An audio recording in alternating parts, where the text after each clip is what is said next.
Okay, I've got an 89 Trooper here and the fuel pump quit on me the other day, so I typically drop the tank on these things, but just because of the condition of this thing and the age and it's a beater, I'm not going to worry about it this time.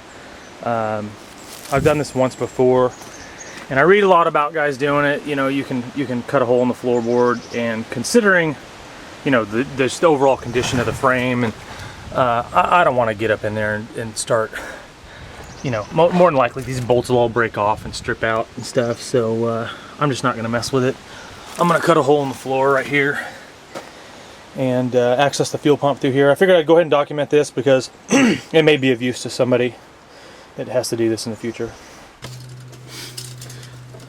Okay, there are reinforcements that run under this floor horizontally to support it, and I don't want to get into cutting those because that would compromise the rigidity of the floor. They are here. You can see the spot welds very clearly. It's about a foot up from the rubber seal, and then again at about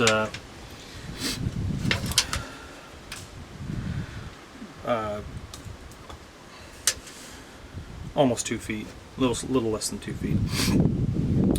Anyway, so the fuel pump is up in here between these two, and I only know that because I've done this once before. So what I'm going to do is I'm going to take my grinder or my cutoff wheel, and I'm just going to cut a small box here, and then I may enlarge it a little bit, but basically I don't want to get into here, and I want to leave a little bit of a lip because I'm going to cut another section out of another one that I've got that's getting ready to go to the scrapyard, and I'm going to go ahead and lay that back in here and sheet metal screw it down so that this floor will be as strong as it used to.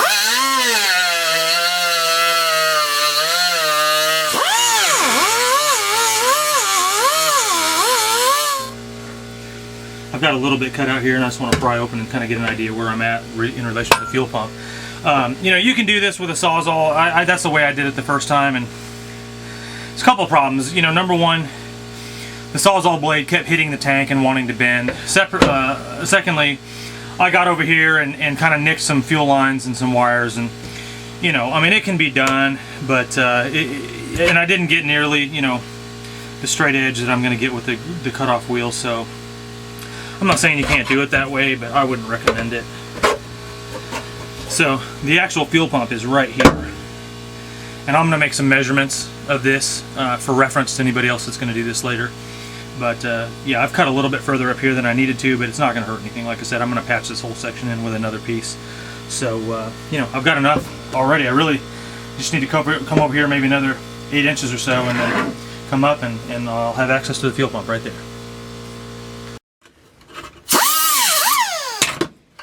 Okay, there we go. Okay, now as you can see, I've cut this thing way bigger than you would need to. This, you need to do it like right about a foot, or from the center of your stainless steel or aluminum strip, whatever this is here. Start there. Like I said, you don't want to get into these spot welds. This is reinforced right here. It's very thick, and you're going to need a lip. You don't want to cut through that reinforcement. You're going to need something to screw to. So stay in front of the spot welds here, and then you really only need to come over, you know, 5 inches would be plenty. You're right about, say 20 inches over. You know, you could go 21 inches over to about 2'3", maybe 2'4" if you wanted to. I'm not going to cut over any further. I've got plenty of room to work in there.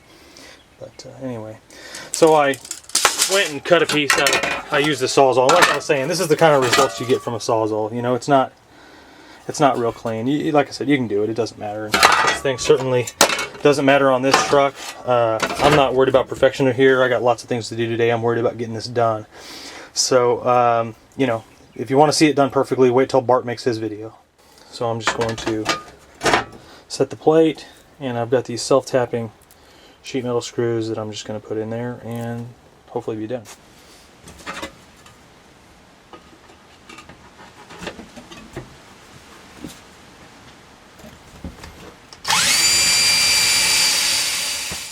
Alright, so here it is. And if you get into doing this and you need a piece of this floor, just send me an email and I'll send you a piece of it.